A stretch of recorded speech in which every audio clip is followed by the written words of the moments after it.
sampai harus kejual. Harus kejual. Perhiasan yang kita berikan di awal pertemuan gitu ya, awal pernikahan terjual. Kemudian rumah terjual dengan mengejar dunia tadi.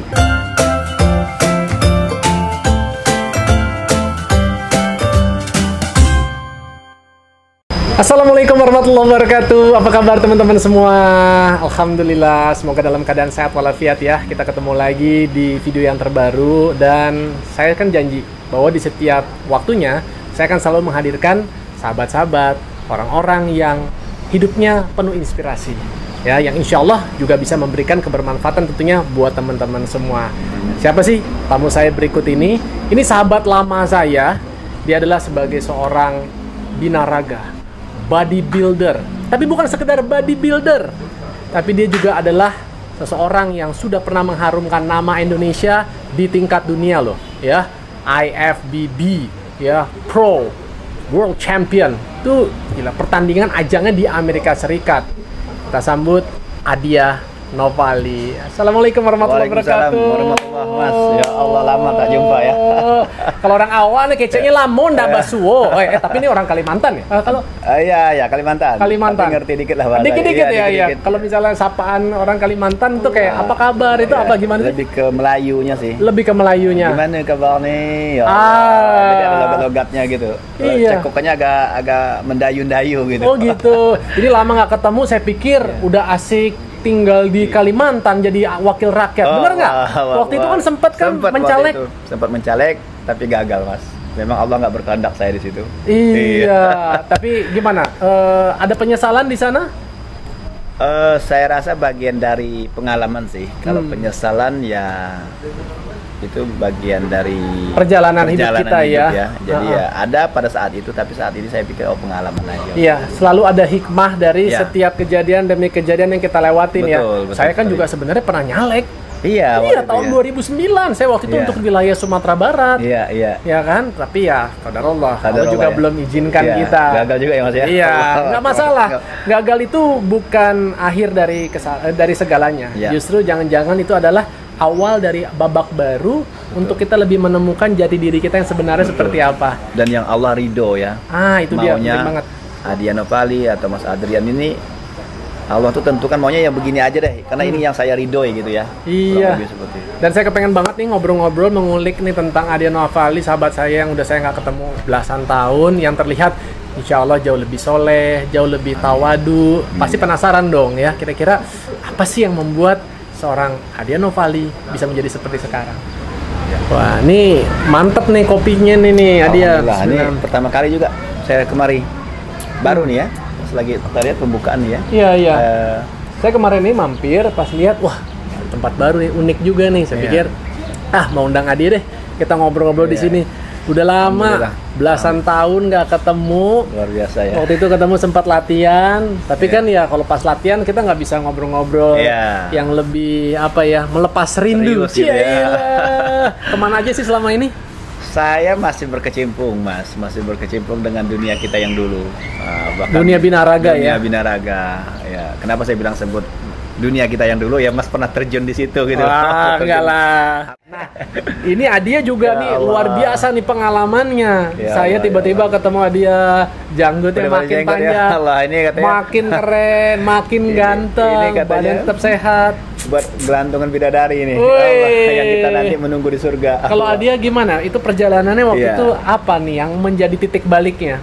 Saya mendengar kisah Mas tadi itu sebenarnya menjadi satu pencari tahuan saya juga sebelumnya gitu. Nah ternyata seperti ini kisahnya ya. Ya betul juga yang Mas bilang tadi. Saya pun dulu tuh berkenalan atau melihat orang tuh dari lingkup-lingkup yang saya cross check dulu nih. Benar yang Mas bilang tadi, ini menguntungkan nggak nih? Apa nih buat saya nih? Ada profitnya nggak nih? Jadi nggak ada keikhlasan kalau dulu. Betul.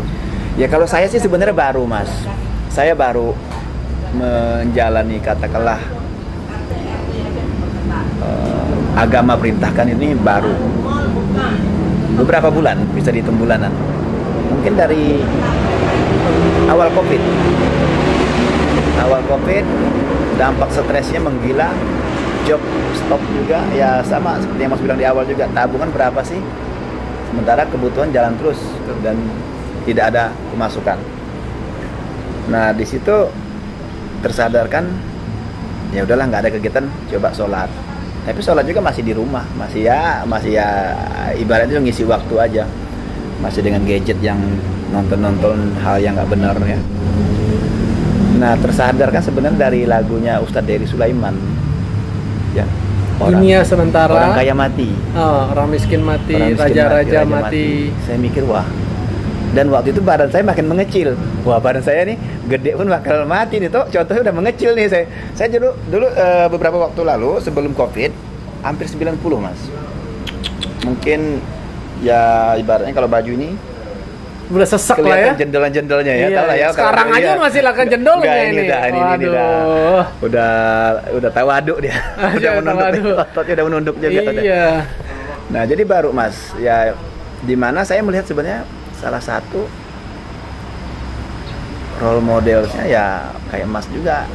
Saya melihat mas, kok sekarang lebih banyak kan ke kajian-kajian yang masuknya itu ke islami gitu ya.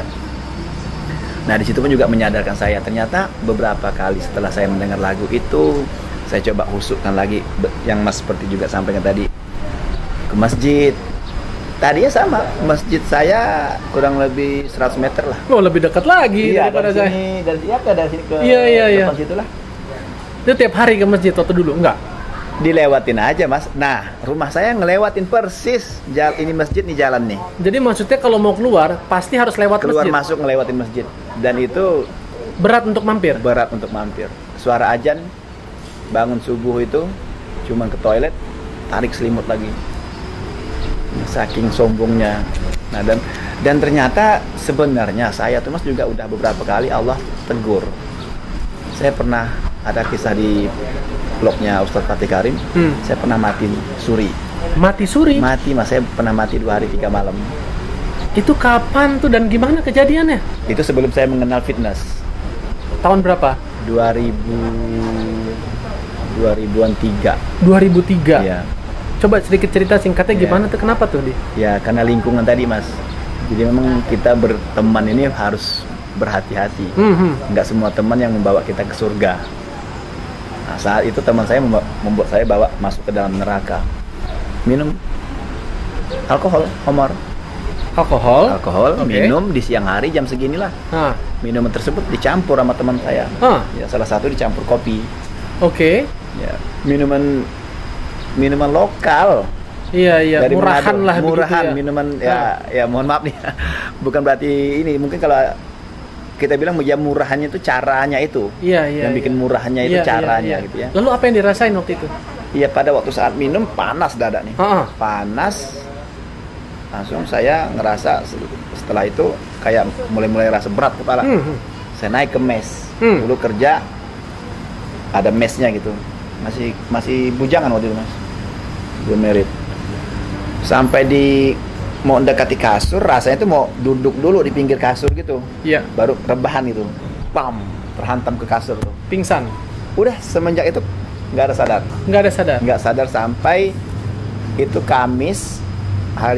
Kamis siang, kemudian Jumat, masuk ke Sabtu sore, azan asar azan, dengar suara azan masukkan. Nah itu dalam tersadarkan itu ada dialog. Sosok putih datang memberi cahaya yang terang banget. Kamu kenapa seperti ini? Kok hina banget? Loh saya kenapa di sini? Saya mau pulang. Saya nggak tahu kenapa saya di sini. Saya mau pulang pokoknya. Ya kalau pulang harus menjadi manusia yang bermanfaat, harus menjadi manusia yang sehat. Kalau seperti ini kamu hina dalam dialog tersebut. Ya. Ya udah, kamu janji aja sama diri kamu, benahin diri untuk tidak mengulang ini lagi. Oke, saya janji. Tapi kemana saya pulang? Dia nggak ngasih jalan, nggak ngasih apa. Tiba-tiba blep, cahaya itu hilang, gelap lagi. Gelap, nggak lama kemudian timbul titik cahaya, 1 titik. Oh, saya pikir itu mungkin jalan keluarnya. Nah, dalam waktu dialog itu nggak nyadarin kita dalam kondisi mabok. Pokoknya merasa terhina lah, merasa hina. Saya ikutin cahaya itu, perlahan-lahan mulai terang, tersadarkan azan asar. Di situ itulah awal saya mulai fitness. Ingin badan sehat, ingin badan fit, ingin menghindari rokok, ingin menghindari alkohol. Tapi dulu merokok? Merokok, wah berat mas. Saya bisa sehari itu 3 bungkus buat sendiri tuh. Saya perokok berat, alkohol berat, begadang udah pasti. Dan paling jeleknya berjudi juga mas. Jadi banyak hinanya diri ini cukup parah. Nah, semua itu sekejap saya tinggalkan dengan saya masuk ke fitness. Tapi baru secara fisik. Dalamnya tetap luarnya tetap dunia, dalamnya hina. Karena jauh dari agama. Nah, semenjak itu udah dan cobaan yang namanya keluar masuk rezeki itu sering kali dicoba. Saya tuh bahasanya sampai jual harta benda pun dalam konteks kesusahan tuh kejadian tuh mas dalam diri saya, dalam hidup saya tuh. Apa yang paling sulit dilupakan sama Adia, yang ujian terkait dengan harta? Kalau tadi kan saya udah cerita tuh waktu itu. Bisa dibilang perhiasan istri. Itu hilangnya di mana? Di rumah? Bukan hilang sih sebenarnya, kita gunakan untuk kebutuhan hidup. Sampai harus kejual? Harus kejual. Perhiasan yang kita berikan di awal pertemuan gitu ya, awal pernikahan terjual.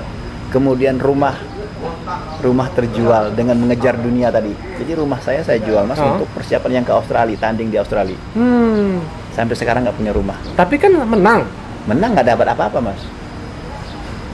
Nah itulah yang. Jadi maksudnya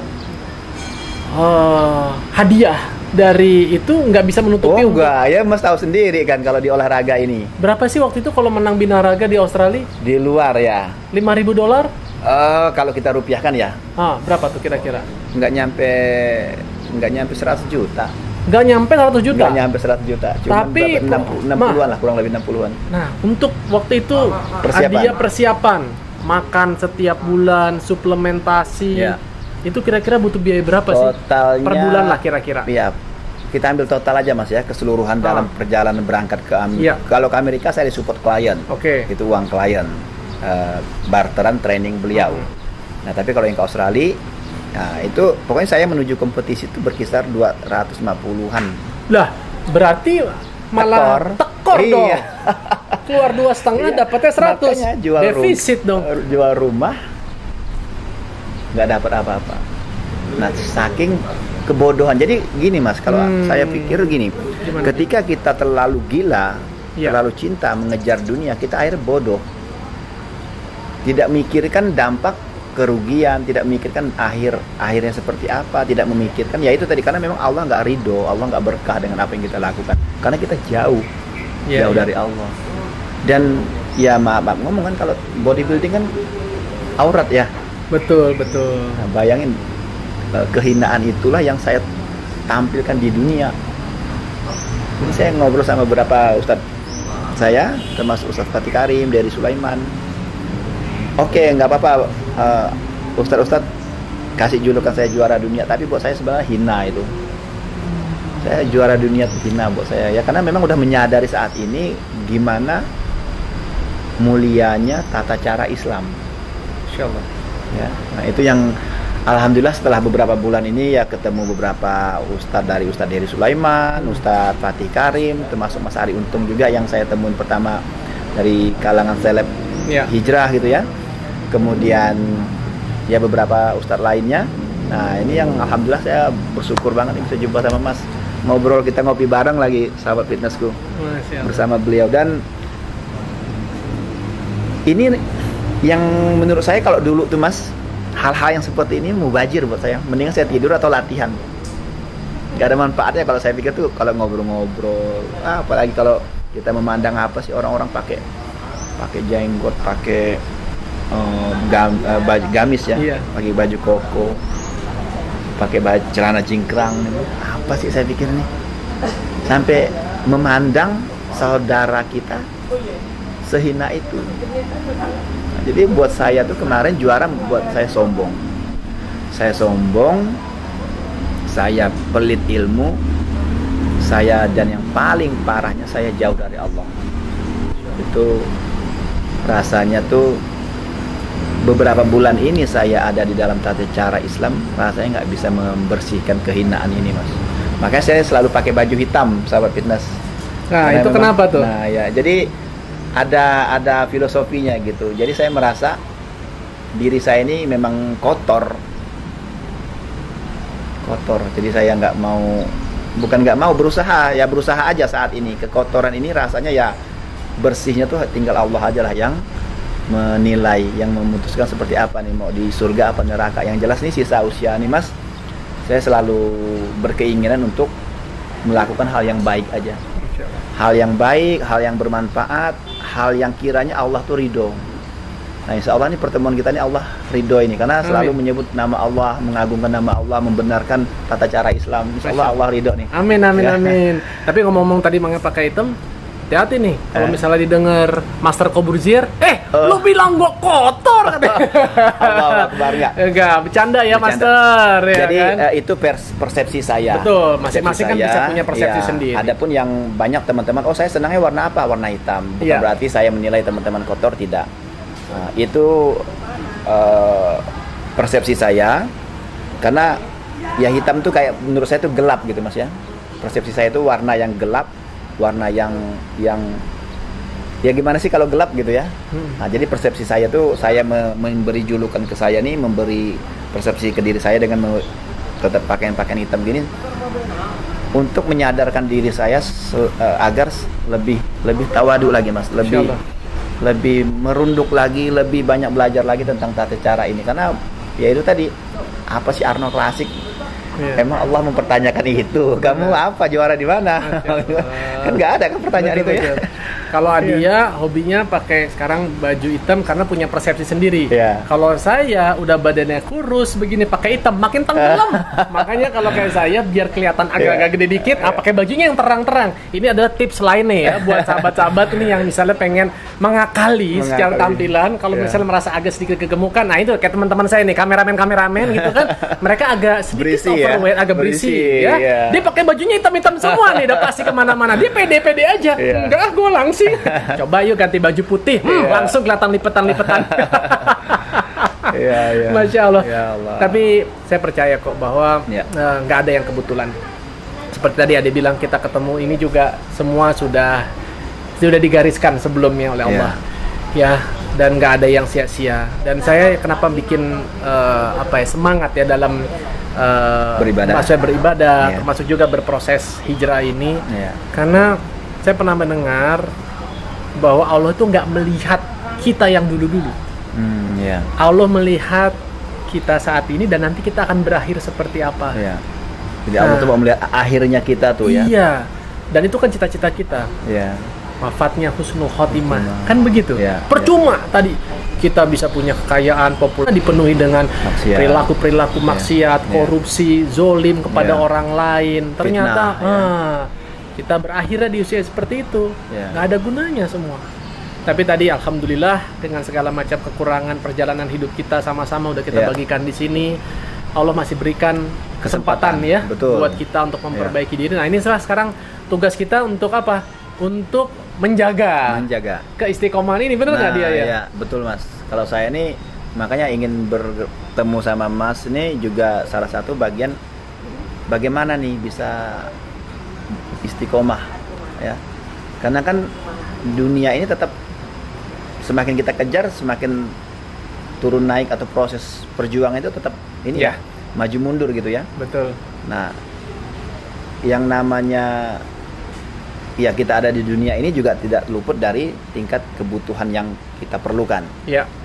Nah, jangan sampai saya merasa apa yang udah saya dapat saat ini, saya ibaratnya dapat tiket nih, jangan sampai hilang lagi gitu Mas. Itu gimana tuh cara jaganya Mas? Baik, bismillahirrahmanirrahim.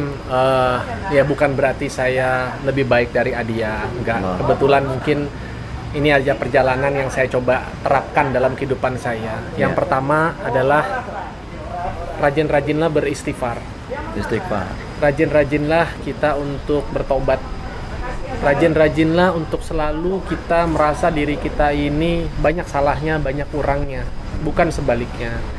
Kalau Rasulullah aja kalau nggak salah dalam satu hari itu beliau bisa 70 kali beristighfar ya. Kalau kita yang siapa surga kita aja belum jelas, harus lebih banyak lagi ya. Lidah ini harus terbiasa untuk menyebutkan kalam-kalam Allah ya. astagfirullah, astagfirullah, subhanallah, Allahu akbar, la ilaha illallah, seperti itu ya. Kita biasakan gitu ketimbang kita mengumpat atau kata-kata yang nggak baik ya. Semoga Allah ridho dari situ. Dan kalau kita bertobat ya hendaknya jangan tomat. Tobat kumat jangan ya kan. Jangan tomat ya. Tobat kumat. Tapi kalau makan tomat bagus, itu banyak manfaatnya ya. Vitaminnya banyak di tomat tuh. Nah, jadi tapi benarlah taubatan yang nasuha. Taubatan nasuha. Taubat yang sungguh-sungguh, taubat yang disertai dengan penyesalan. Nah, penyesalan itu nggak bisa cuma di mulut, tapi harus dibuktikan dari hati kita, ketulusan kita, dan juga perbuatan perilaku kita. Nah, itulah yang sebaik-baiknya taubat dari yang saya pelajari. Nah, kedua, harus ada tekad dari kita. Tadi kan udah tobatin tuh, istighfar, tobat ya. Tekad untuk apa? Saya tidak akan mau mengulangi lagi kesalahan yang sama. Harus ada. Jadi udah tobat udah. Tapi tadi dia bilang iman ini bisa naik turun. Jadi harus kita bentengin lagi apa dengan tekad yang kuat. Saya bisa, saya nggak mau begini lagi, saya akan lebih memilih lagi lingkungan segala macam seperti itu. Nah, yang ketiga, kita sadar bahwa khilaf itu adalah fitrahnya manusia. Ya. Maka dari itu kita butuh bantuan orang lain dalam hal ini untuk membimbing kita supaya berada dalam track yang benar. Nah, ini kita perlu tuh, kita perlu berguru. Perlu cari ustadz, perlu mentor ya. Namanya kita belajar ya. Dan yang adab yang baik adalah ya kita mendatangi guru lah.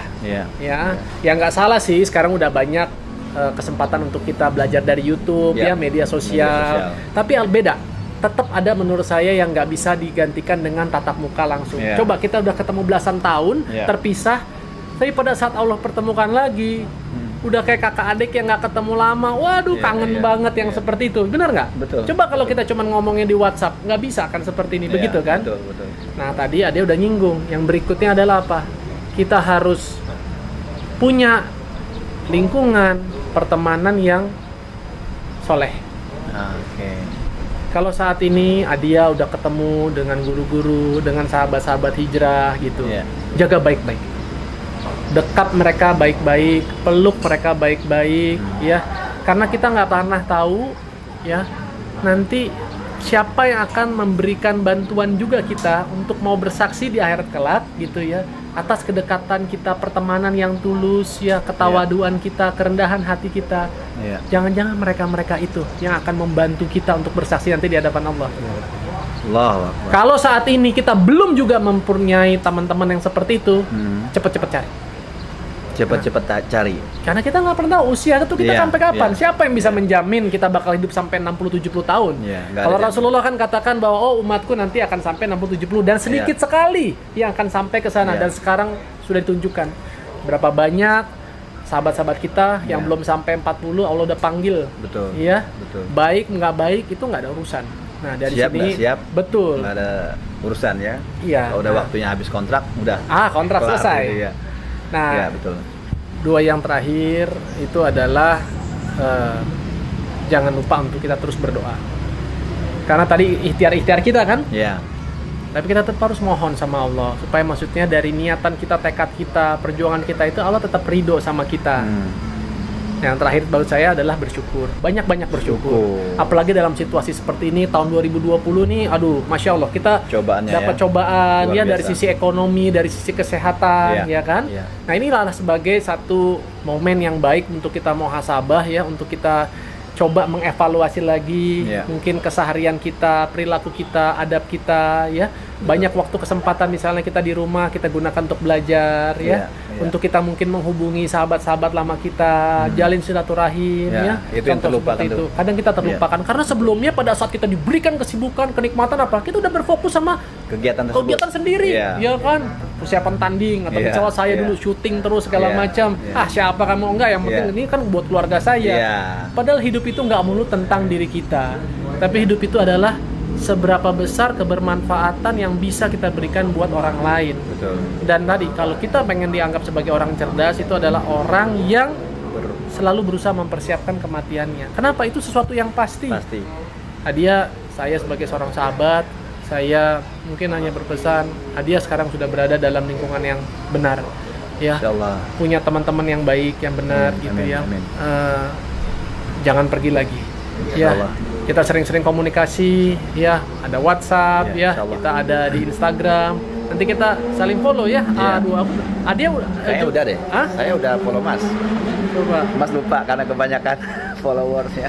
Ya teman-teman semua, itulah tadi bincang-bincang saya dengan Adia Novali, salah satu sahabat saya yang hidupnya penuh inspirasi.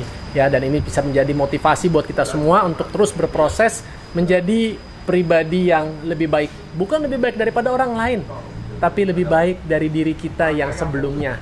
Itulah yang disebut adalah sebuah kemuliaan. Insya Allah kita nanti juga akan sambung lagi dengan sahabat-sahabat saya lainnya yang tidak kalah penuh inspirasinya. Jadi silakan loh teman-teman untuk kasih komentar, kasih input, masukan, saran yang membangun. Siapa nih kira-kira yang perlu kita diundang di konten saya yang berikutnya, ya? Jangan lupa juga untuk dibantu sebarkan supaya video ini bisa terus eksis, bisa bermanfaat buat orang banyak, ya. Saya pamit dulu. Assalamualaikum warahmatullahi wabarakatuh. Salam.